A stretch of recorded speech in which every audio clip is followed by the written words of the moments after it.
महाराणा प्रताप के विषय में बोलने से पहले कई ऊहापोह रहती है। एक तो यह रहता है कि महाराणा प्रताप भारत के वो हीरो हैं जिनके बारे में बच्चा बच्चा जानता है, तो लगता है कि इनके बारे में अपने क्या बोलेंगे, जब सब लोग इनके बारे में जानते हैं तो इनके बारे में क्या बोला जाना चाहिए। फिर मुझे कई बार लगता है कि महाराणा प्रताप के बारे में जो सामान्य जानकारियां हमारे पास में है उनमें कई भ्रांतियां हैं। उन भ्रांतियों को दूर कर पाऊं, जितने लोगों को मैं बता पाऊं उतना तो कम से कम हो पाए। तो कहानी का ट्विस्ट यहीं से है। इस कहानी में आगे यह पढ़ते हैं कि तथा 9 मई 1540 को उदय सिंह के घर पर महाराणा प्रताप के रूप में उनके ज्येष्ठ पुत्र का जन्म होता है। 72 में उदय सिंह का गोगुंदा में होली के त्योहार के दिन मृत्यु होती है। बहुविवाह प्रथा हुआ करती थी राजस्थान में। राणा उदय सिंह का अपनी एक भटियाणी रानी धीर कंवर के साथ में लगाव था और वो धीर कंवर के पुत्र जगमाल को राजा घोषित कर देते हैं। उन दिनों राज परिवारों में एक प्रथा हुआ करती थी कि जो पुत्र अगला राजा बनेगा वह पिता के अंतिम संस्कार में भाग नहीं लेता था। स्वाभाविक सी बात है कि यदि जगमाल अगले राजा बनेंगे तो जगमाल उदय सिंह के अंतिम संस्कार में भाग लेने के लिए नहीं जाएंगे। राणा प्रताप अंतिम संस्कार में भाग लेने के लिए पहुंचे। चूंकि राणा जी की डेथ हुई थी इसलिए मेवाड़ की सारी जनता, मेवाड़ के बड़े बड़े सामंत वहां पर उपस्थित थे। अक्षराज सोनगरा जो कि प्रताप के ननिहाल पक्ष से थे, उन्होंने वहां पूछा कि राणा प्रताप यहां क्या कर रहे हैं, क्योंकि सबको लगता था कि ज्येष्ठ पुत्र राणा प्रताप है तो स्वाभाविक सी बात है कि अगले राजा राणा प्रताप बनेंगे। लेकिन जब उन्हें वहां पर पता चला कि अगले राजा राणा प्रताप नहीं बनकर अगले राजा जगमाल बनने जा रहे हैं, तब उन्होंने चुंडा के वंशजों कृष्णदास और सांगा की तरफ देखकर कहा कि हे चुंडा के वंशधरों, मोकल के समय से यह रिवाज चलता आ रहा है कि मेवाड़ की राजगद्दी का वारिस कौन होगा। कहा गया कि जगमाल राजा नहीं बनके प्रताप को राजा बनाया जाना चाहिए। इस बात पर चुंडा के वंशज सलुंबर के सामंत कृष्णदास चुंडावत ने कहा कि यकीनन ये हम सलुंबर वालों का अधिकार है कि मेवाड़ का जो अगला राजा है वो राणा जी तय नहीं करेंगे, मेवाड़ का अगला राजा हम तय करेंगे। इस प्रकार गोगुंदा में मेवाड़ की जनता तथा मेवाड़ के सामंतों द्वारा प्रताप को राजा घोषित किया गया था। इस बात पर ध्यान दिया जाए, वो राजस्थान के एकमात्र राजा हैं जिनको राज्य बपोती में नहीं मिला बल्कि जनता के द्वारा दिया गया था। यह राजतंत्र में लोकतंत्र की स्थापना है।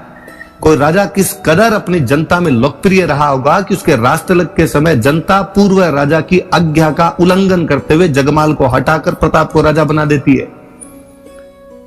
मुझे लगता है ये 1572 में प्रताप का वो जो 28 फरवरी 1572 को होली के दिन राजतिलक है, वो अपने आप में आगे की तमाम घड़ियों की तरफ, आगे की तमाम घटनाओं की तरफ इशारा कर रहा था कि मेवाड़ की दशा और दिशा दोनों क्या होगी।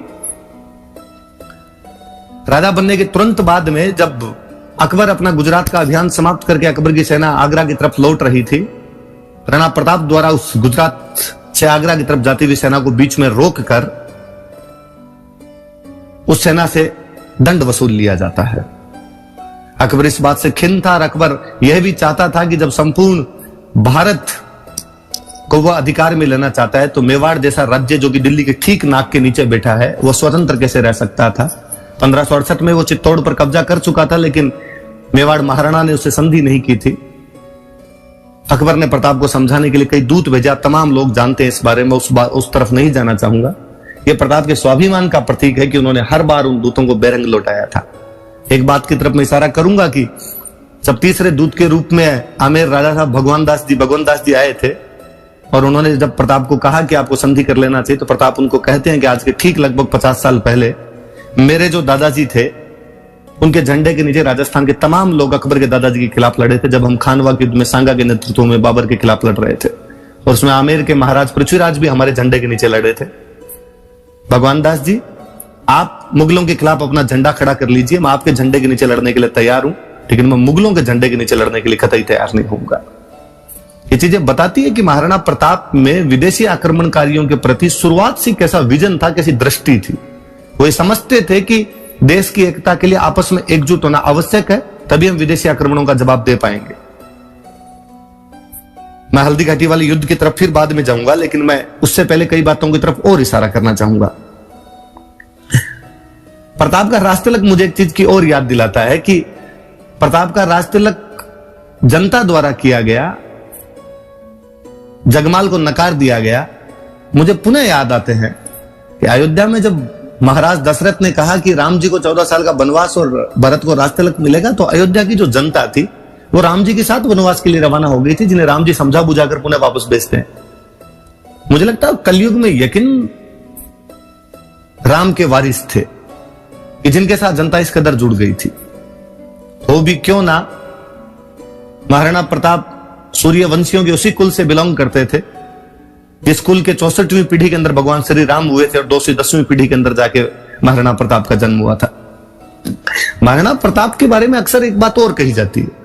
अक्सर कहा जाता है कि खूब सारे लोग आगे कह देते हैं महाराणा प्रताप अकेले पड़ गए थे, अन्य राजाओं ने उनका साथ नहीं दिया था, अकेले थे फिर भी देखो उन्होंने संघर्ष किया।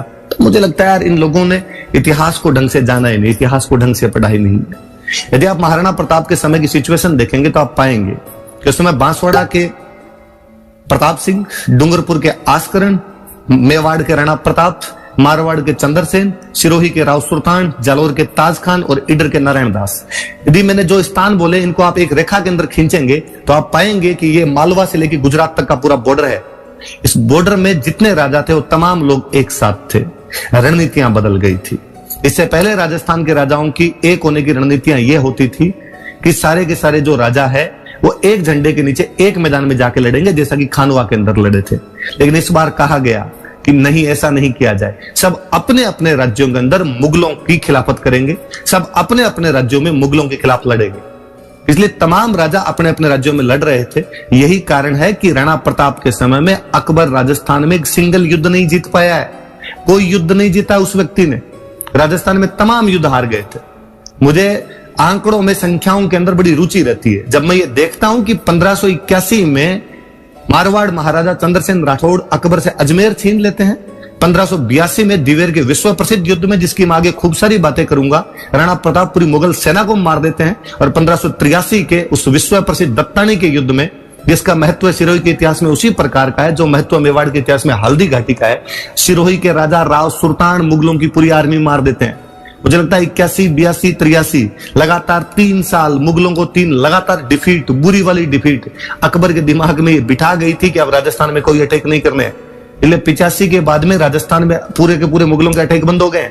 उसमें क्या भय व्याप्त हुआ होगा कि वह मुगल बादशाह जो काबुल जीत रहा है, कश्मीर जीत रहा है, उड़ीसा जीत रहा है, बंगाल जीत रहा है, पंजाब जीत रहा है, साउथ इंडिया जीत रहा है, नाक के ठीक नीचे पड़े राजस्थान पे कोई हमला नहीं करता है। राणा प्रताप की सबसे बड़ी विजय यह है कि अकबर को पूरी तरीके से बांध के रख दिया गया था और ये तमाम राजा साथ के अंदर थे, अपने अपने क्षेत्रों में लड़ रहे थे। जब मुगलों की फौज मेवाड़ के अंदर आती, उन्हीं दिनों में चंद्रसेन जी मारवाड़ में विद्रोह कर देते। जब मुगलों की सेना, आधी सेना चंद्रसेन की तरफ भाग के जाती, पता चलता कि सिरोही और जालोर में ताज खान और राव सुल्तान ने मिलकर मुगलों के कैंप उड़ा दिए। इधर तो चूंकि महाराणा प्रताप का ससुराल था तो राव नारायण दास नहीं लड़ते तो कौन लड़ते।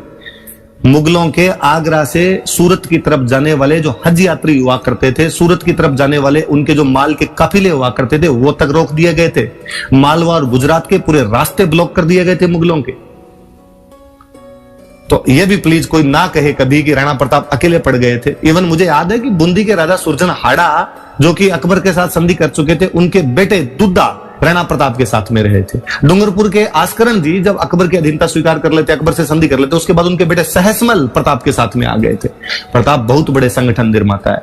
ग्वालियर के राजा रामसा तोमर अपने बेटों सालीवाहन प्रताप सिंह और भवानी के साथ में यदि हल्दी घाटी के रण खेत रहते हैं, अफगानों का वो मूर्धन्य व्यक्ति हुतात्मा हकीम खान सूर यदि प्रताप की तरफ से लड़ने के लिए आता है, भीलों की सेना लेके, और राणा पूंजा सोलंकी यदि उस मैदान के अंदर डटा खड़ा होता है, ये सब चीजें बताती है कि प्रताप में मुगल विरोधी गठबंधन बनाने की पूरी संभावनाएं थी। इतिहास को जिस दिन खंगाला जाएगा, इतिहास को जिस दिन ढंग से उत्खनित किया जाएगा, उस दिन और समझ में आएगा। मैं अभी एक दिन ओहड़ राठौड़ों की ख्यात देख रहा था, तो ओहड़ राठौड़ों की ख्यात में किस्सा है कि जैसलमेर के रावल हर राज का निधन हुआ है। सुनना मेरी बात को गौर से, कि जैसलमेर के रावल हर राज का निधन हुआ है। राणा प्रताप तथा चंद्रसेन, जो कि उस समय अकबर के खिलाफ लड़ने वाले राजस्थान के 2 सबसे बड़े राजा थे, एक साथ इकट्ठे होके रावल हर राज के शोक मनाने के लिए जा रहे हैं। पर पहले वो आबू के पहाड़ों में पहुंचे, यहां पर मुगलों के सारे कैंप उड़ाए। आबू में रहने वाले देवल प्रतिहार राजपूतों को उन्होंने राणा की उपाधि दी, क्योंकि वो महाराणा प्रताप के सहायक थे तथा मुगलों के खिलाफ लड़ रहे थे। वहां से राणा प्रताप तथा चंद्रसेन दोनों नागणा पहुंचे तथा राठौड़ों की कुलदेवी नागणची माता की दोग लगाई। यहां से दोनों हर राज के पहुंचे, वहां पर शोक प्रकट किया। उसके बाद चंद्रसेन पुनः मारवाड़ की तरफ आ गए। प्रताप ने सिंध की तरफ आक्रमण किया, वहां मुगलों के जो भी कैंप हुआ करते थे उन मुगलों के कैंप से दंड वसूल किया, वहां से पैसे वसूल किए और उसके बाद पुनः मेवाड़ की तरफ आ गए थे। और यहां कोई इतिहासकार आके कह देता है कि राणा प्रताप अकेले पड़ गए थे। कम्युनिस्ट इतिहासकारों द्वारा लिखे गए इतिहास को पढ़कर आकर कोई कह देता है कि सब लोग अपने अपने स्वार्थ के लिए लड़ रहे थे। वो राजस्थान की एकता के लिए लड़ने वाला हुतात्मा था। भले ही पश्चिमी राजस्थान की कुछ रियासतें मुगलों के साथ में चली गई थी, लेकिन जितने उनके साथ में थे उन सब का उन्होंने गठबंधन बना लिया था। राणा प्रताप के बारे में मुझे एक बात और बड़ी जोरदार लगती है, ऐसा आपने कभी पहले नहीं देखा होगा। भील जनजाति है। जब हम अक्सर जातियों जनजातियों की बात करते हैं, हम अक्सर कहते हैं कि भारतीय समाज में छुआछूत हुआ करती थी और यह भारतीय समाज का अकट्य सत्य है, इससे कोई भी इनकार नहीं कर सकता, जो प्राचीन काल से लेकर मध्यकाल होते हुए अब तक कहीं ना कहीं किसी ना किसी रूप के अंदर जारी है। पहले नहीं हुआ होगा, लेकिन बाद के अंदर ये व्यवस्था जैसे जाति व्यवस्था में ढली थी, उसके बाद ये व्यवस्था आ गई थी। उस एक भील जनजाति को जो समाज की मुख्य धारा के अंदर शामिल नहीं थी, उसको मेवाड़ के संघर्ष में शामिल कर देना क्या नहीं बताता कि वह राजा मध्यकाल में कितना बड़ा समाज सुधारक था। मुझे इस बात की बड़ी पीड़ा और ठेस रहती है हमेशा कि महाराणा प्रताप को किस तरह हमने हल्दी घाटी के युद्ध में बांध कर रख दिया है। हमें तीसरी क्लास से एक ही बात पढ़ाई गई कि महाराणा प्रताप एक बहुत बड़े योद्धा थे और उन्होंने हल्दी घाटी का युद्ध लड़ा था। कम्युनिस्ट इतिहासकार तो फिर यहां तक कहेंगे कि हल्दी घाटी युद्ध में प्रताप हार भी गए थे, पर चूंकि उन्होंने संघर्ष किया था इसलिए तुम उनको पढ़ लो।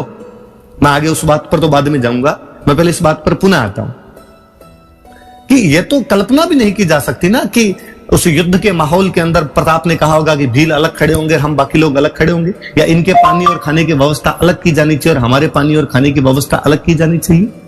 यकीनन भीलों के साथ कंधे से कंधा मिलाकर लड़े होंगे। एक समाज की मुख्य धारा से कटी हुई एक जाति को यदि समाज के साथ जोड़ रहा था, यकीन वो सर्वोदय के सिद्धांत को लागू कर रहे थे कि सबका साथ सबका विकास आवश्यक है। एक जनजाति लुहार जो लोहे के हथियार बनाया करती थी, राणा प्रताप के साथ में क्या कसम खाती है कि जब तक प्रताप ने कहा कि जब तक हम मेवाड़ को आजाद नहीं करवा लेंगे, एक जगह टिक कर नहीं बैठेंगे, अच्छा खाना नहीं खाएंगे, अच्छी जगह सोएंगे नहीं, हम हमेशा संघर्ष करते रहेंगे। और वो लोहार प्रताप के साथ में वो सेम कसमें खाते हैं। आज दिन तक वो जनजाति गाड़िया लोहारों के रूप में जानी जाती है। 47 में आजादी के बाद जवाहरलाल नेहरू प्रधानमंत्री चित्तौड़ के अंदर सम्मेलन करते हैं, लोहारों को बुलाते और उन्हें कहते हैं कि अब हम आजाद हो चुके हैं, राणा प्रताप का सपना साकार हो चुका है, अब तो प्लीज घर बनाकर रहिए। लोहार आज भी कहीं ना कहीं घूम रहे हैं राणा प्रताप की उस प्रतिज्ञा को, उन शपथ को लिए हुए। विश्व के इतिहास में मुझे कोई दूसरा राजा बताइए आप इस प्रकार का, जो इस प्रकार जनता के अंदर लोकप्रिय रहा होगा कि जनता उसे इस प्रकार आत्मसात हो गई थी। उदयपुर राजधानी हुआ करती थी मेवाड़ की, लेकिन वो संघर्ष के दिन थे। आज आप गोगुंदा रह रहे हो, कल आप कुंभलगढ़ जाओगे, परसों आप मोही जाओगे, अगले दिन मदारिया जाओगे, अगले दिन आवरगढ़ रहोगे, अगले दिन आप मायरा जाओगे, अगले दिन आप कोल्यारी जाओगे, अगले दिन आप चावंड जाओगे। मेवाड़ की जनता उस राजा के साथ में कितना जुड़ी रही होगी, उस राजा का क्या प्रभाव रहा होगा जनता में, कि जनता ने कहना शुरू कर दिया जो आज दिन तक कहावत है, राणो जी कवे बठ उदयपुर, जहां राणा जी रहेंगे हम उसको उदयपुर मान लेंगे। भारत में मैं हमेशा कहता हूं कि बाकी जो लड़ाइयां हैं, मुझे कोई पूछे कि त्राइन का युद्ध किसके बीच में हुआ, मैं यकीनन कहूंगा कि पृथ्वीराज चौहान की सेना और गौरी की सेना के बीच। खानवा का युद्ध किसके बीच में हुआ, कि सांगा की सेना और बाबर की सेना के बीच। प्रताप के समय का संघर्ष जो है मेवाड़ के जन जन का संघर्ष है। ये राजा का अपने जनता में विश्वास है, ये जनता का अपने राजा में विश्वास है कि वो राजा के साथ में इस कदर आकर खड़ी हो गई थी। कहते प्रताप के पिता उदय सिंह, मैं उदय सिंह का बहुत बड़ा समर्थक हूं कई मामलों में कि वो राजस्थान के पहले राजा है जिन्होंने युद्धों की नीति बदल दी थी। राजस्थान के पहले के सारे युद्ध किलों में लड़े जाते थे कि हम किले में बैठकर लड़ेंगे, और यदि दुश्मन कभी किला घेर लिया करता था तो अन्न और जल समाप्त होने के बाद में आपके पास साके के अतिरिक्त कोई इलाज ही नहीं बचता था। राणा उदय सिंह वो राजस्थान के पहले राजा है जिन्होंने लड़ाइयों का रुख किलों से पहाड़ों की तरफ मोड़ दिया था और कहा पहाड़ घेर के दिखाओ। देखे हमारी जब भौगोलिक परिस्थितियां इस प्रकार की है कि इन पहाड़ों में रह सकते हैं तो आप पहाड़ घेर के दिखाइए। राणा उदय सिंह की उसी नीति को आगे चलकर राणा प्रताप कंटिन्यू करते हैं और आगे चलकर उनके भी काफी पीढ़ी बाद उन्हीं का एक परिवार का वंशज महाराज छत्रपति शिवाजी महाराष्ट्र में इन्हीं विधियों को बाद में लागू करते हैं। कहते प्रताप ने जब पहाड़ों की लड़ाई का रास्ता चुना तो उन्होंने मेवाड़ की पूरी जनता को पहाड़ों में शिफ्ट कर दिया था, ताकि मुगलों को जब वो मेवाड़ के अंदर आए तो किसी भी गांव से रसद पानी ना मिले, किसी भी गांव से उनको अनाज की प्राप्ति ना हो। मुगलों की सेनाएं या गांव के अंदर भटका करती थी, कोई पानी पिलाने वाला नहीं था, तो आपको अनाज और पानी कहां से मंगाना पड़ेगा? तो आप अजमेर वाले रास्ते से मंगाओगे। अजमेर के रास्ते रास्ते पर चौकियां बना दी गई थी। मुगलों का रहना दूभर था।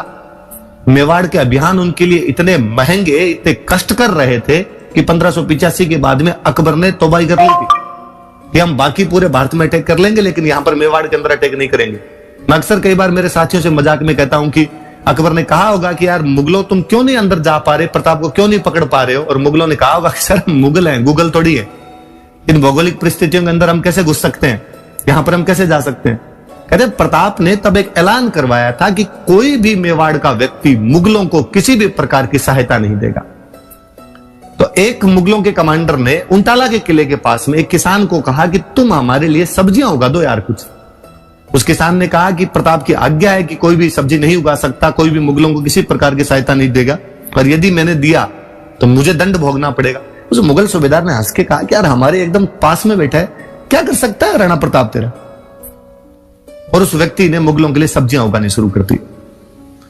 राणा प्रताप को लगा कि आज्ञा सबके लिए बराबर होती है, आज्ञाओं के जब उल्लंघन होने लगते हैं तो शासन चलना दुरू हो जाता है, फिर शासन का लोगों से भय समाप्त होता है, शासन का दंड हमेशा रहना चाहिए। राणा प्रताप एक दिन अचानक रात को हमला करते हैं, उस मुगल टुकड़ी जो वहां पे थी उसके लोगों को और उस किसान को दोनों को मार देते हैं। इन्हें आज्ञाओं का उल्लंघन नहीं कहता, सरेआम अंदर घुसकर और वापस निकल कर आ गए थे।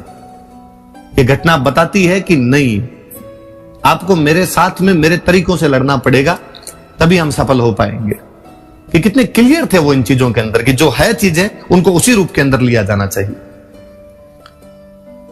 अक्सर धर्मनिरपेक्षता का चोला भारत के लोग एक तरफ ही पहना देते हैं, दूसरी तरफ बातें नहीं की जाती है। प्रताप कितने धर्मनिरपेक्ष रहे होंगे कि हाकिम खान सूर नाम का एक अफगान उनके हरावल का नेतृत्व कर रहा था। इस बहादुर पठान के बारे में कहा जाता है कि वो मर गए थे, लेकिन उनका हाथ तलवार पर ही जकड़ा रहा था। जालोर के ताज खान जो एक और अफगान थे, प्रताप के लिए मुगलों के खिलाफ लड़ रहे थे। यही क्यों, भामाशाह और ताराचंद दोनों भाई जैन थे। नासिरुद्दीन नाम का चित्रकार उनके दरबार में एक मुसलमान हुआ करता था। यकीनन वो अकबर की सांप्रदायिक सोच, जो उसकी हिंदू विरोधी नीतियां थी, उसके खिलाफ थे, वो किसी धर्म के खिलाफ नहीं थे सीधे सीधे तौर पर हां, यदि तुम हमारे धर्म को हानि पहुंचाओगे तो हम हिंदुआ सूरज कहलाते हैं, उसके लिए लड़ना हमारा स्वाभाविक सी बात है, उसके लिए हम लड़ेंगे। हल्दी घाटी युद्ध पर मैं पुनः आता हूं। अक्सर ज्यादातर बातें हल्दी घाटी युद्ध की जाती है। हल्दी घाटी युद्ध के बारे में अपने इतिहासकारों ने क्या बवंडर फैलाया, और अक्सर कहा गया हल्दी घाटी युद्ध के बारे में कि हल्दी घाटी युद्ध में प्रताप हार गए थे। ऐसे भी बड़ा, बाद में एक बीच बचाव का रास्ता निकाला गया और कहा गया कि हल्दी घाटी का युद्ध अनिर्णित था, ना प्रताप जीत पाए थे और ना अकबर जीत पाए थे। श्रोतागण सारे इस बात पर ध्यान दीजिए। हल्दी घाटी के युद्ध में अकबर के खुद के दरबार का एक इतिहासकार मौजूद था, अब्दुल कादुर बदायूनी, जिसने मुंतखब उत तवारीख नामक पुस्तक लिखी है। बदायूनी वर्णन करता है इस युद्ध में हमारी सेना की संख्या 5000 थी, राणा प्रताप की सेना की संख्या 3000 थी, मतलब आधे। अब बदायूनी वर्णन करता है कि हल्दी घाटी के उस तंग दर्रे में गोगुंदा के पास के उस स्थान पर इतना भयंकर युद्ध हुआ था। शुरुआती हमला इतना भयंकर था कि हमारी सेना बनास नदी के पास में 7 मील भागी थी वापस। मुझे बताइए, भागती कौन सी सेनाएं हैं, हारने वाली या जीतने वाली? बदायूनी बताता है कि जब हमारी सेना भाग रही थी, मैंने आसफ खान से पूछा कि आसफ खान, तीर कहां चलाए जाएं? ये तो अपने सैनिक भी इधर ही आ रहे हैं और मेवाड़ के सैनिक भी इधर ही आ रहे हैं, अपनी सेना के पीछा करते हुए, इनको मारते हुए और आ रहे हैं।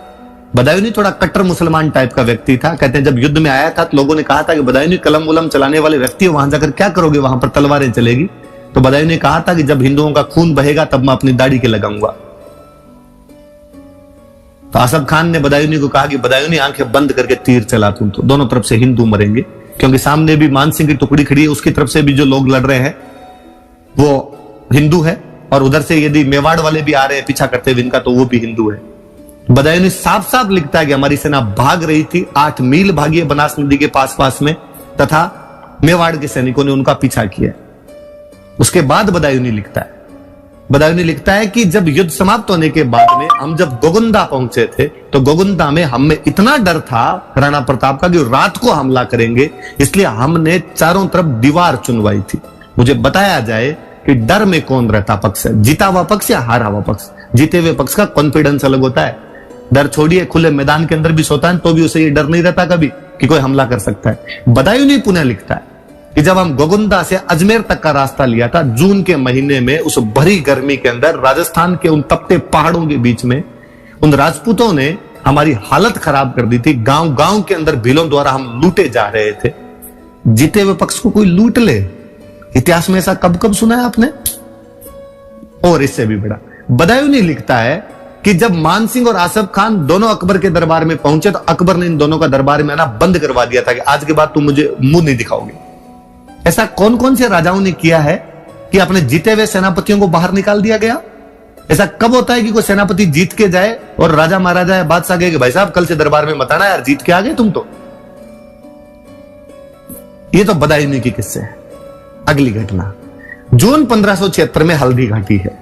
हल्दी घाटी में अकबर की हार होती है। अकबर को इतनी पीड़ा, इतना ठेस पहुंचता है कि अक्टूबर 1576 में अकबर खुद मेवाड़ पर आक्रमण कर देता है। हल्दी घाटी युद्ध के तुरंत बाद बादशाह को खुद को मेवाड़ पर आक्रमण करने के लिए आना पड़ गया। ये परिस्थितियां सीधे सीधे तौर पर बताती है कि इस युद्ध के अंदर अकबर की हार हुई।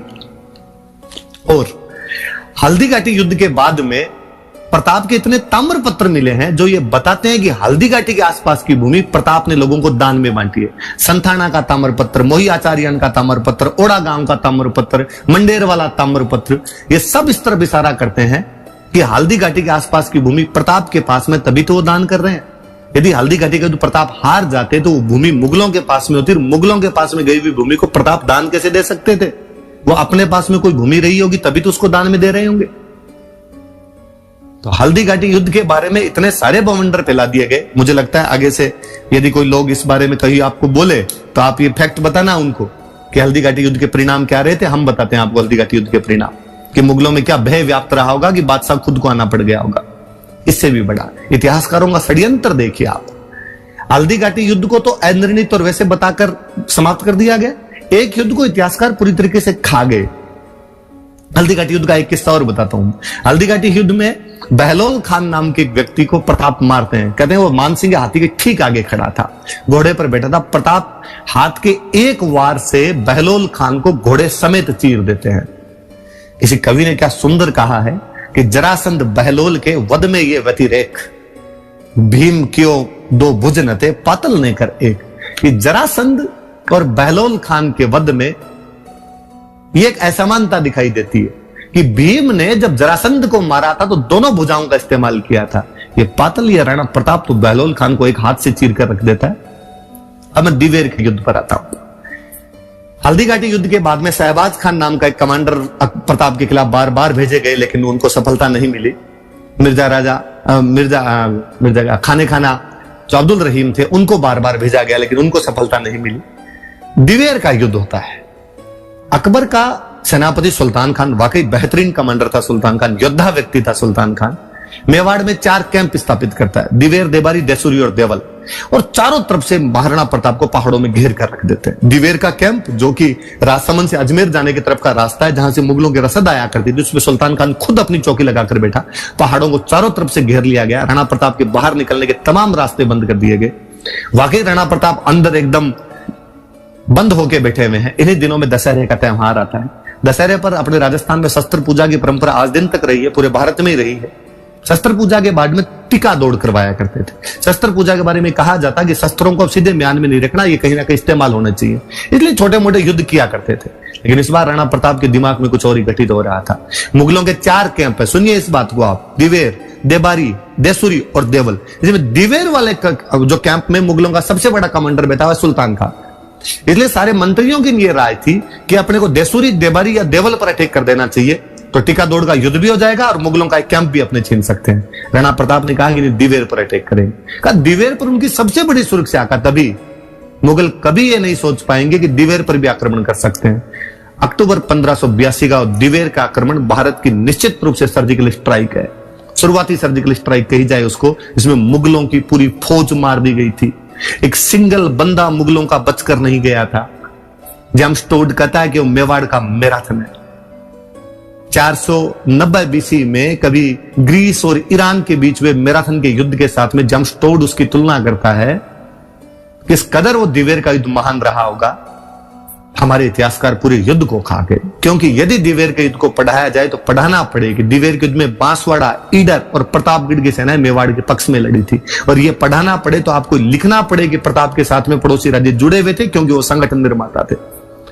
यदि दिवेर के युद्ध को आप पढ़ाओ तो आपको पढ़ाना पड़ेगी उस दिवेर के युद्ध में प्रताप के बेटे अमर सिंह ने मुगल सेनापति सुल्तान खान को भाला मारा था।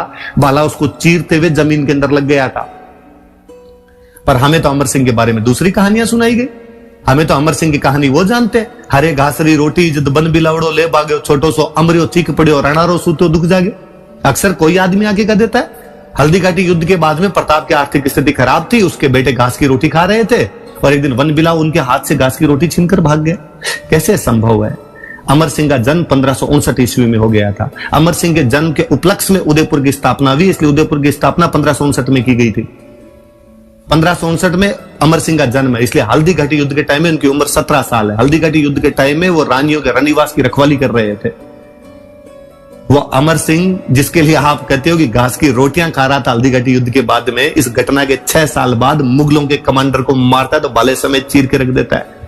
इतिहास कैसी कैसी विचित्र कहानियों से भर दिया गया। कन्हैयालाल सेठिया से मुझे कतई कोई रंच नहीं है। मैं आभारी हूं कन्हैयालाल सेठिया का। राजस्थानी होने के नाते, राजस्थानी भाषा का स्टूडेंट होने के नाते कन्हैयालाल सेठिया को सत सत नमन करता हूं।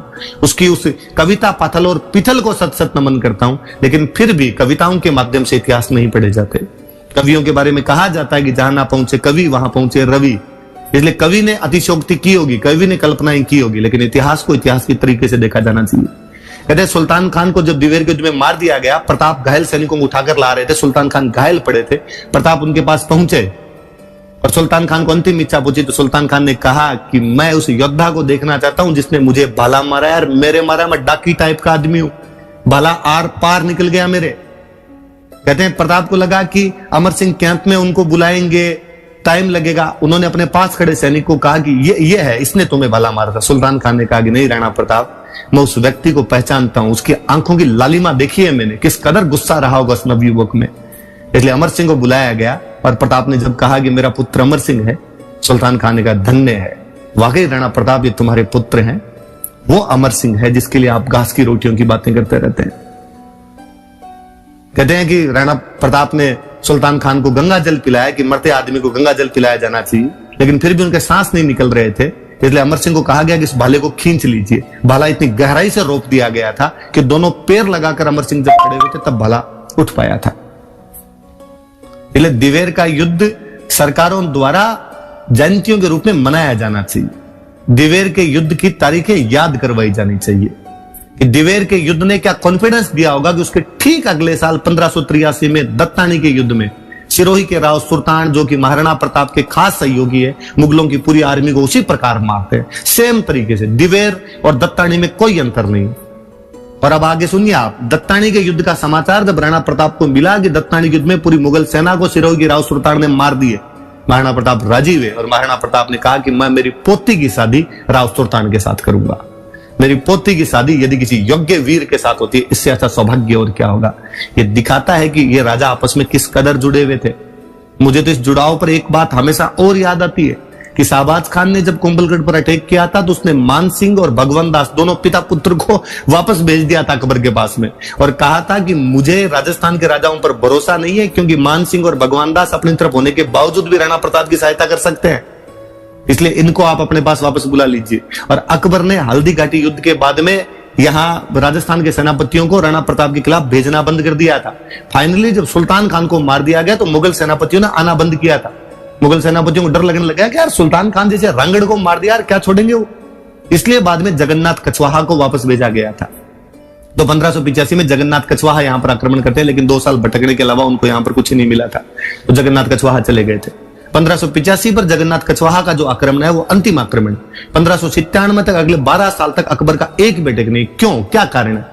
फिर कोई लोग आके कह देते हैं कि नहीं, एक्चुअली अकबर है ना उत्तर पश्चिम सीमा प्रांत पे और बिजी हो गया था, तो 1597 में प्रताप के मरते ही उसने अमर सिंह पर अटैक कैसे कर दी? अचानक वापस अटैक कैसे होने लग गए? पर खूब सारी भ्रांतियां फैलाई गई इधर उधर की बातें कह के। अब्दुल रहीम खाने का मैं बीच में नाम ले रहा था, वो 1580 का साल था। शेरपुर नाम की एक जगह पर अब्दुल रहीम खान आके बैठे थे। अब्दुल रहीम खान वाकई बहुत महानतम व्यक्ति हुए इतिहास के। भगवान श्री कृष्ण के अनन्य भक्त थे रहीम जी। ये वही रहीम जी जिनके आप दोहे पढ़कर बड़े हुए होंगे, रहमन धागा प्रेम का मत तोड़ो छिटकाए। वो प्रेम की बातें करने वाला यकीनन बहुत अच्छा योद्धा था। शेरपुर वाले स्थान पर आकर बैठे हुए थे रहीम जी। प्रताप के प्रति, थोड़ा मेवाड़ के प्रति उनका सॉफ्ट कॉर्नर भी था। इन दिनों वो मेवाड़ पर हमले नहीं कर रहे थे, मुगलों की सेना चुपचाप बैठी हुई थी। प्रताप उन दिनों गोगुंदा में थे। अब्दुल रहीम का ध्यान विचलित करने के लिए प्रताप के पुत्र अमर सिंह दिवेर युद्ध से भी 2 साल पहले, हल्दीघाटी युद्ध के 4 साल बाद शेरपुर पर अचानक हमला करते हैं। अब्दुल रहीम बाहर गए हुए थे, शेरपुर में उनकी बेगमें तथा बच्चे थे। अमर सिंह उन सबको गिरफ्तार करके लेके आ जाते हैं।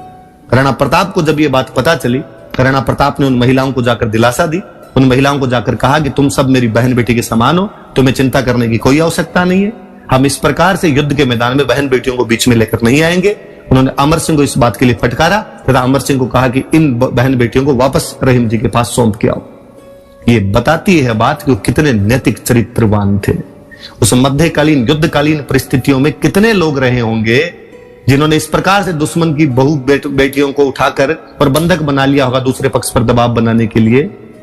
इवन दूसरे वाली साइड, मुगलों वाली साइड तो यहां तक थी कि महिलाओं को पकड़कर बलात्कार करके फेंक दी जाती या दिल्ली ले जाकर बेच दी जाती।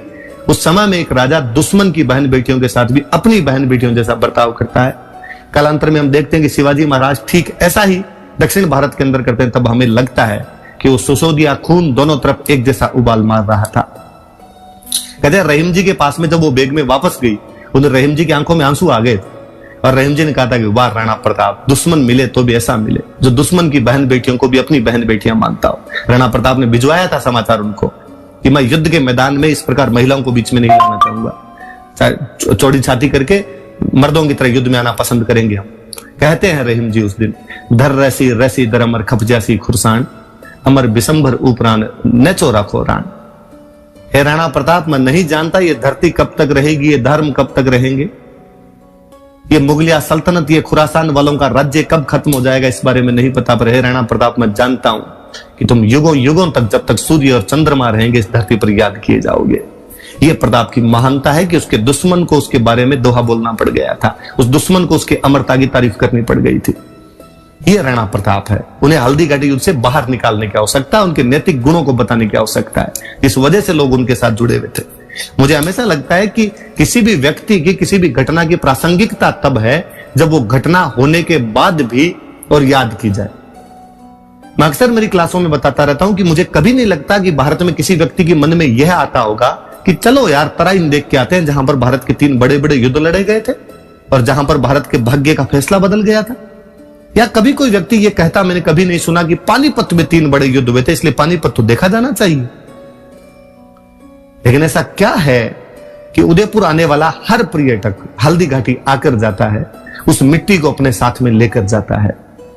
हल्दीघाटी आज भी यदि लोगों को इस प्रकार आकर्षित करती है तो हमें यह मानना पड़ेगा कि 18 जून 1576 को उन 3 घंटों के दौरान वहां पर कुछ विचित्र घटनाएं घटित हुई थी, जिनसे लोग आज भी अपना नाता नहीं तोड़ पा रहे हैं।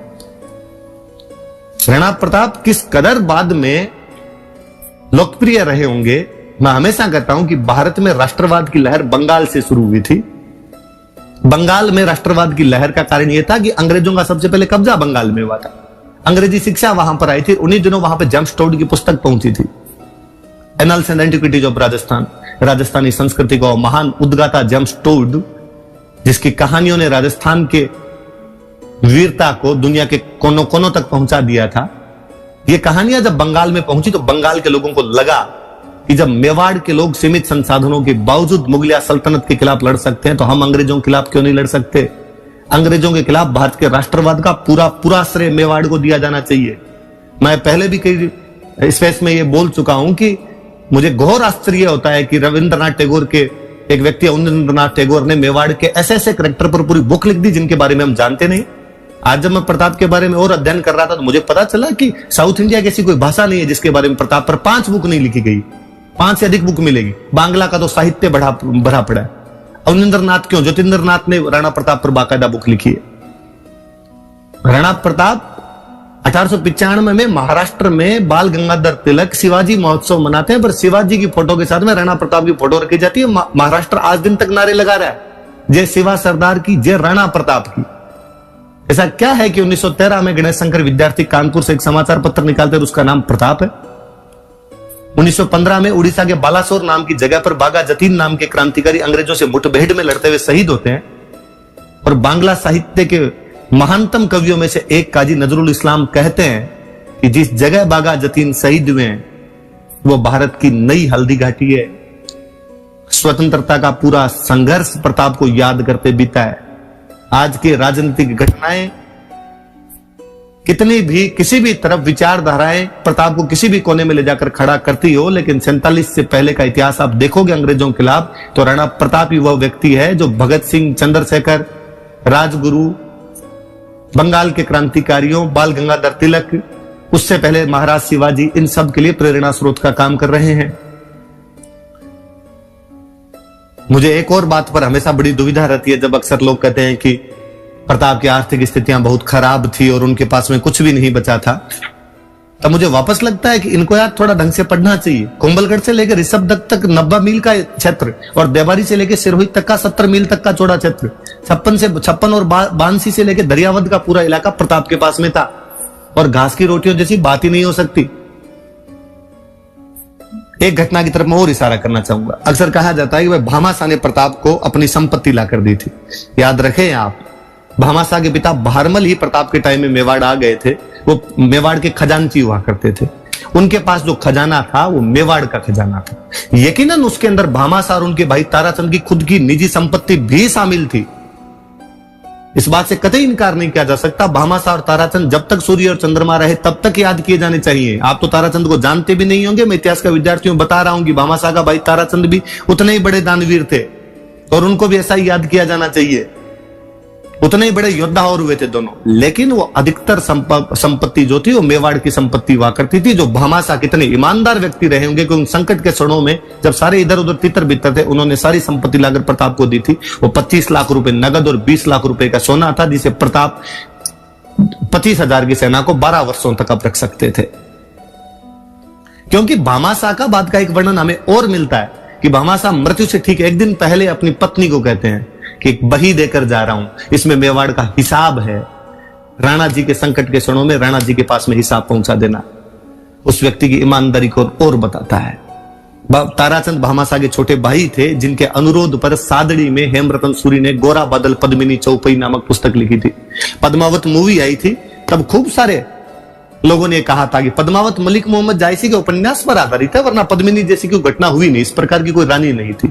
उन लोगों को पढ़ लेनी चाहिए हेमरतन सूरी की गोरा बादल पद्मिनी चौपई। उस समय वो भी लिखी गई है, इसलिए पद्मिनी मिथक नहीं है, वो इतिहास है, वो सत्य है। तोते जैसी कहानियों से आप उसको मिथक बनाने की कोशिश करते हैं, पर उस समय भी मलिक मोहम्मद जायसी ने, उसके अलावा भी बहुत सारे लोग इस बारे में लिखकर चले गए थे। प्रताप को अक्सर इस युद्धों से बाहर निकालने के लिए मैं हमेशा एक बात और कहता हूं कि कभी उनके कलात्मक स्वरूप की तरफ तो ध्यान दिया जाए। जब आमेर वाले उन पर लगातार अटैक हो रहे थे, आमेर वाले ज्यादा सेनापति बन के आ रहे थे, प्रताप आमेर पर आक्रमण करते हैं, मालपुरा पर कब्जा करते हैं। मालपुरा का झालरा का तालाब और नीलकंठ महादेव का मंदिर आज भी प्रताप का साक्षी है कि इसका निर्माण प्रताप ने करवाया था। शांति काल में बनी हुई उनकी चावंड की राजधानी के महल, चामुंडा माता का मंदिर और वहां की बावड़ियां, जावर माता के मंदिर का पुनर्निर्माण, ये सब बताता है कि प्रताप ने कलात्मक गतिविधियों में भी कोई कमी नहीं रखी थी। भारत की सबसे अच्छी चित्रकला राजस्थान है, राजस्थान की सबसे अच्छी चित्रकला मेवाड़ है, मेवाड़ की चित्रकला की शुरुआत चावंड से होती है और चावंड की चित्रकला की शुरुआत प्रताप के समय में भी है। प्रताप भारत की महानतम चित्रकला को शुरू करने वाले हैं और उनका मुख्य चित्रकार नासिरुद्दीन था। मुझे लगता है यार इन वाला षड्यंत्र इसी वजह से रचा है कि प्रताप की कला संस्कृति वाले पक्ष को लाया नहीं जाए। क्योंकि यदि हल्दी घाटी से प्रताप को बाहर निकालोगे तो आपको कहना पड़ेगा कि प्रताप कला संस्कृति के संरक्षक थे, और ये बताओगे तो बताना पड़ेगा कि मेवाड़ की चित्रकला उनके समय में शुरू हुई, ये बताओगे तो ये भी बताना पड़ेगा कि नसीरुद्दीन उनका मुख्य चित्रकार था। और अगली लाइन आपको जबरदस्ती लिखनी पड़ेगी कि सिद्ध करता है कि प्रताप धर्मनिरपेक्ष थे। पर चूंकि इतिहासकारों को धर्मनिरपेक्षता एक ही पक्ष की सिद्ध करनी थी, क्या विडंबना रही है भारत की कि यूपीएससी में सवाल पूछा गया कि अकबर बादशाह भारत को एक करना चाहता था, राणा प्रताप गद्दार था जो उसके अंदर रोड़ा बना हुआ था। उसके बावजूद देखिए कि 70 साल के तमाम कथित तथा कथित षड्यंत्रों के बावजूद प्रताप को यदि जनता के दिमाग से नहीं निकाल पाए हैं, इसका मतलब है कि वह व्यक्ति इतिहास का मोहताज नहीं है। उस व्यक्ति के ऐसे कार्य रहे हैं कि युगों युगों तक उस व्यक्ति को बिना इतिहास के भी याद किया जाएगा। कहते हैं कि हल्दी घाटी युद्ध से ठीक एक दिन पहले मान सिंह जी शिकार करने के लिए अपने गिने चुने सैनिकों के साथ गए थे। लोगों ने कहा प्रताप को कि मान सिंह अकेले आज इन पर आक्रमण करके मार लिया जाए। प्रताप कहते क्षत्रिय का धर्म नहीं है, अकेले पर क्या वार करना, करेंगे युद्ध के मैदान में ढंग से लड़े। एक बात की तरफ और इशारा करना चाहूंगा। प्रताप के दरबार में एक लेखक हुए थे चक्रपाणी मिश्र। चक्रपाणी मिश्र की 3 किताबें हैं, राज्याभिषेक, मुहूर्तमाला और विश्व वल्लभ। मैं ज्यादा डिटेलिंग में नहीं जाऊंगा, आपको बोर नहीं करूंगा। मैं इसमें एक किताब का वर्णन करना चाहूंगा, विश्व वल्लभ। विश्व वल्लभ नाम की जो किताब है ये एग्रीकल्चर साइंस की बुक है। वास्तुकला और एग्रीकल्चर साइंस के बारे में बताती है कि बावड़ियों वगैरह का निर्माण कैसे करवाया गया, खेती कैसे की जानी चाहिए, और खेती में भी स्पेशली हॉर्टिकल्चर। ऐसा कहा जाता है कि ये बुक प्रताप के कहने पर चक्रपाणी मिश्र द्वारा लिखी गई थी।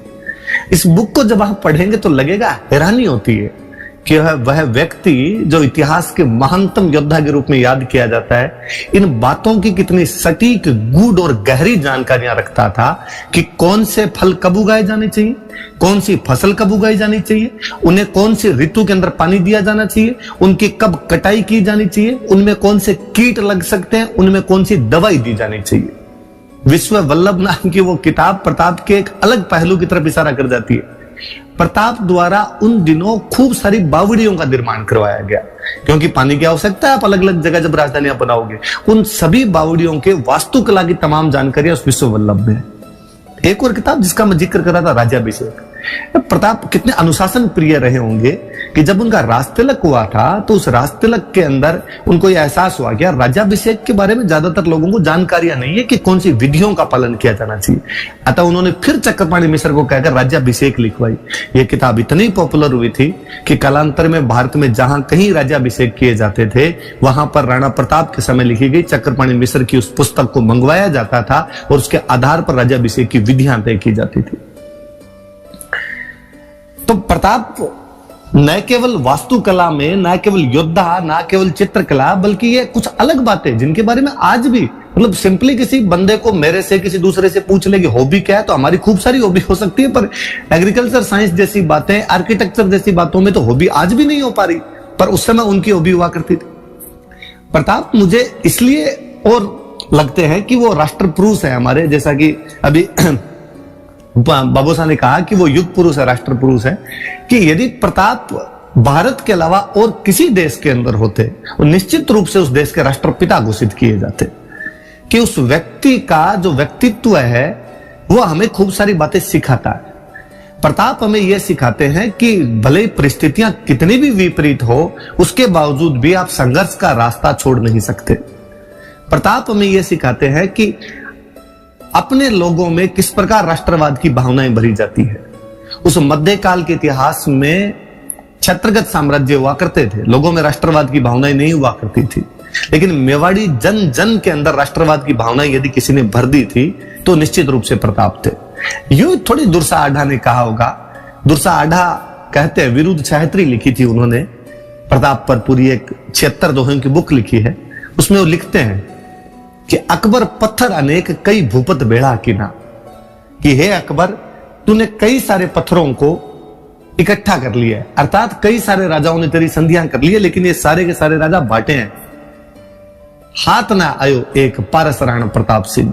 लेकिन हे अकबर, वो जो एक पारस का पत्थर प्रताप सिंह है वो तुम्हारे अभी तक हाथ में नहीं आया है। अकबर समद था तिह डूबा हिंदू तुर्क, मेवाड़ो तिणमाए पोयण फूल प्रताप सिंह। कि जिस प्रकार समुद्र में सभी चीज डूब जाती है, उसी प्रकार हिंदू और तुर्क भी डूब गए हैं। लेकिन मेवाड़ का राणा प्रताप सिंह वह व्यक्ति है जो कमल के फूल की भांति उस समुद्र के ऊपर ऊपर तैर रहा है। दुर्सा आढ़ा वाली ये पंक्तियां, या जैसा कि पृथ्वीराज राठौड़ बीकानेर के मूर्धन्य साहित्यकार जो हुए और जिन्होंने दोहा बोला, जो अक्सर आप तमाम लोग जानते होंगे, तो मायर जन तो एड़ो जन जेड़ो राणा प्रताप, अकबर सुत्यो ओज गैन जान सिरण सांप। कहते हैं दिन पृथ्वीराज राठौड़ को उनके दरबार में अकबर ने कह दिया था कि मैंने सुना है पृथ्वीराज राठौड़ आजकल राणा प्रताप मुझे बादशाह कहने लग गया है। पृथ्वीराज राठौड़ बड़े तिलमिलाते हैं और कहते हैं कि ऐसा कतई नहीं हो सकता कि प्रताप आपको कभी बादशाह कहकर पुकारे। कहा पूछ लीजिए उनसे। पृथ्वीराज लेटर लिख के भेजते हैं, पूछते हैं उसके अंदर डिंगल की वो पंक्तियां मैं आपको हिंदी के भावार्थ में बताता हूं कि मैंने सुना है कि आजकल आप बादशाह कहने लग गए हो। इसका अर्थ है कि अब सूर्य पश्चिम दिशा से उदय होगा। राणा प्रताप मुझे तो एक बात बता दीजिए कि मुझों पर ताव देना है या अपनी तलवार से अपने शरीर के दो टुकड़े कर लूं। राणा प्रताप का रिप्लाई है कि जब तक एकलिंग जी ये शरीर का साथ देंगे तब तक राणा प्रताप के मुंह से अकबर कभी भी बादशाह नहीं कहलवा पाएगा। सूर्य उसी दिशा में उगेगा जहां पर उगता है। हे राठौड़ पृथ्वीराज, अपनी मूछों पर उसी प्रकार ताव दीजिए जैसे पहले दिया करते थे। मेरी तरफ से आपको कोई भी चिंता करने की आवश्यकता नहीं है। 1585 से 1597 ये जो 12 साल का टाइम मिला था, इन 12 साल के टाइम में प्रताप ने मेवाड़ का इंच वह कोना जो मुगलों द्वारा किसी भी रूप में शामिल कर लिया गया था वापस जीता गया है। 36 थाने तो एक साथ उठाए गए थे। 1585 से 1586 के दौरान पूरा मेवाड़ लगभग वापस ले लिया गया था। मांडलगढ़ और चित्तौड़गढ़ जो कि उनके राजा बनने से पहले निकल गया था हाथ से, मांडलगढ़ जो उनके बाद में निकला है, ये दो किले भले ही वो अंतिम समय तक नहीं ले पाए थे और अपने अंतिम समय में भी वो इन्हीं की तैयारियां कर रहे थे। क्या विडंबना है कि वह महान योद्धा जो हर अपना पल पल युद्ध के मैदान में बिताता रहा, एक शेर के शिकार में धनुष की प्रत्यंचा को खींचते समय नाड़ियों के में आए हुए खिंचाव की वजह से बाद में उनकी मृत्यु हो जाती है। कहते हैं कि उनकी मृत्यु के टाइम में उनके श्वास नहीं निकल पा रहे थे, तो किसी ने कहा कि भाई आपके श्वास क्यों नहीं निकल पा रहे, क्या दिक्कत है, क्या चिंता है आपको? और प्रताप ने कहा कि मुझे पता नहीं ऐसा क्यों लगता है कि मेरे बाद में मेरे बेटे अमर सिंह इस संघर्ष को जारी नहीं रख पाएंगे। सलुम्बर के सामंत ने अमर सिंह का हाथ लेकर राणा प्रताप के हाथ में देते हुए कहा कि आप चिंता मत कीजिए, हम बाबा रावल की सौगंध खाकर कहते हैं कि उसी प्रकार अमर सिंह के साथ लड़ेंगे जिस प्रकार आपके साथ लड़े थे। अमर सिंह अपने जीवन में 17 युद्ध लड़ते हैं, 17 में मुगलों को हराते हैं। मैं ऐसा योद्धा जो इतिहास में खो गया पूरी तरीके से। अमर सिंह के बारे में लोग कुछ भी नहीं जानते। होता यह है कि बरगद के पेड़ के नीचे छोटे मोटे पेड़ पौधे कोई पनप नहीं सकते दूसरे। प्रताप इतने बड़े हो गए कि अमर सिंह के बारे में हमारे पास इतिहास में जानने का कोई भी साधन नहीं है, या अमर सिंह के बारे में इतना कुछ भी नहीं बताया गया, जबकि वो यकीनन योग्य पिता के योग्य पुत्र है। मांडल की लड़ाई में 1608 वाली में उन्होंने पूरे मुगलों को काट दिया था। मुगलों की छतरियां, कभी मांडल जाइए आप भीलवाड़ा के, वहां की बनी हुई छतरियां देखिए और आप देखिए कि मुगलों की इतनी छतरियां मांडल के अंदर कैसे हैं, तब आप पाएंगे कि अमर सिंह पूरी सेना काट गया था। यहाँ पे जगन्नाथ कछवाहा वहां पर मांडल के अंदर उस युद्ध के अंदर शहीद हुए थे।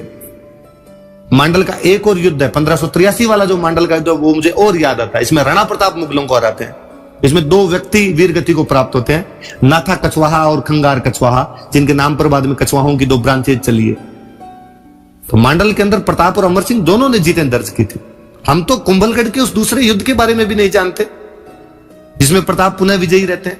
हम कहां जानते हैं कि ताराचंद जब मालवा की तरफ गए हुए थे भामाशाह के भाई, और जब वहां से वापस लौट रहे थे शाहबाज खान ने उनको घेर लिया था, उस युद्ध के अंदर वो घायल हो गए थे। राणा प्रताप को इतना गुस्सा आता कि मालवा पर अटैक करते और मंदसौर से मुगलों का पूरा टैक्स लेके आते हैं। हम तो इस बात को भी कहां जानते हैं कि 1591 में कनेचन के युद्ध के अंदर उन्होंने दिलावर खान को हरा दिया था, या 1591 में राजनगर के युद्ध के अंदर वो दलेल खान को हरा देते। हल्दी घाटी युद्ध के ठीक बाद 1577 में मोही पर जब कब्जा किया तो मुजाहिद बेग को यहीं पर मार दिया गया था। जून के अंदर हल्दी घाटी और अगस्त 1576 में अजमेर, गोडवाड़, उदयपुर पर आक्रमण कर लेते हैं। सितंबर में गोगुंदा पर पुनः कब्जा कर लिया गया। कितनी सारी बातें, अनछुए पहलू है। प्रताप पर इतने रिसर्च की आवश्यकता है कि जब प्रताप पर ढंग से रिसर्च किया जाएगा तब केवल प्रताप नहीं, केवल मेवाड़ नहीं, राजस्थान का इतिहास बाहर निकल के आएगा। मुझे बड़ा अचंभा हुआ, मैं 3 दिन पहले पढ़ रहा था कि सर टॉमस रो जो कि अंग्रेजों का एक राजदूत है, वो जहांगीर के दरबार के अंदर है, वो अमर सिंह के बारे में लिखता है, तो लिखता है कि अमर सिंह राजा पोरस के वंशज है। करे ना कोई भारतीय इतिहास में इस बात को देखे, इस कंटिन्यूटी को मिलाए कि थॉमस रो पोरस से इनको कैसे जोड़ रहा है। पर इतिहासकारों के तमाम षड्यंत्र एक अलग पक्ष के अंदर रहे। मैं अपनी एक बात से इसको विराम दूंगा। भारत का बच्चा बच्चा जानता है कि डायर ने जलियांवाला कांड में गोली चला दी थी। जानते हैं आप जलियांवाला कांड में कितने लोग शहीद हुए थे? ऑफिशियल आंकड़े कहते हैं 379, पर हम कहते हैं चूंकि अंग्रेजों की सरकार थी, आंकड़े छुपा लिए उन्होंने, तो हमारी तरफ के आंकड़े 1000 कि जलियांवाला बाग में 1000 लोग शहीद हुए थे। ऑफिशियल आंकड़े 379 लोगों के हैं। किसने गोलियां चलाई? डायर ने। हर आदमी जानता है। उस डायर को हम भर भर के कोसते हैं, गालियां निकालते हैं। इतिहासकार चीजों को कैसे छुपाते होंगे कि 1568 में अकबर ने 30,000 कटवा दिए थे। आज दिन तक कोई किसी हत्यारे की तुलना अकबर से नहीं करता। हर हत्यारे की तुलना डायर से कर ली जाती है। चीजों को कहां उभारना होता है, कहां बिठाना होता है, ये वो है। और उसमें अंग्रेजों ने तो फिर भी उसके बाद पता नहीं कितनी माफिया मांग ली जलियांवाला कांड के लिए। अकबर ने अपनी किताब में गर्व सहित लिखवाया है कि लिखा जाए 30,000 काटे हैं, काफिरों को मारा है हमने। पर कोई उठा दे अंगुली, क्योंकि धर्मनिरपेक्षता की चाशनी इस प्रकार से मढ़ दी गई कि हम बाहर ही नहीं आना चाहते हैं उससे। हम इतिहास को सही दृष्टि से, शोधपूर्ण दृष्टि से देखना ही नहीं चाहते हैं, क्योंकि फिर वो जो 70 साल का पिछला जो माया जाल बनाया होता है उसका तिलिस्म टूटता है, वो सारी बातें टूटती है। ऐसा क्या हुआ होगा कि जेम्स टोड को ये कहना पड़ा कि राजस्थान में तो, हमारे यूरोप में तो एक थर्मोपोली वीर, एक ल्यूनिडास हुआ, राजस्थान के गांव गांव के अंदर थर्मोपोलियां, घर घर में ल्यूनिडास, कि उसे अपने सबसे महानतम युद्ध को और राजस्थान से जोड़ना पड़ गया था, हल्दी घाटी से जोड़ना पड़ा। थर्मोपोली उनका महानतम युद्ध है। अपना कोई कवि जेम्स टोड की उस बात को राजस्थानी में अनुवाद करके कहता था, कितना अच्छा कहता है कि दोहरा घाटिया ताल रो आंटी लो इतिहास, गांव गांव थर्मोपोलिन, घर घर ल्यूनिडास। पर मेवाड़ की तासीर ऐसी थी जी कि करता बांटी कायमी रजपूती है कण सत, कि भगवान जब वीरता और दृढ़ता दोनों एक साथ बांट रहा था। कायमी मतलब दृढ़ता, रजपूती मतलब वीरता। हाजर जद मेवाड़ एक बीजा लगी न हथ, उस समय केवल वहां पर एक मेवाड़ हाजिर था, अन्य लोगों को वो हाथ नहीं आ पाई थी। इस राणा प्रताप की इस जयंती की संध्या पर मैं आप लोगों को पुनः राणा प्रताप के बारे में खूब जयंती की खूब सारी शुभकामनाएं देना चाहता हूं। मैं चाहूंगा कि अगले वक्ता भी आए तथा वो बताएं, ताकि हमें और खूब सारी बातों का पता चल सके।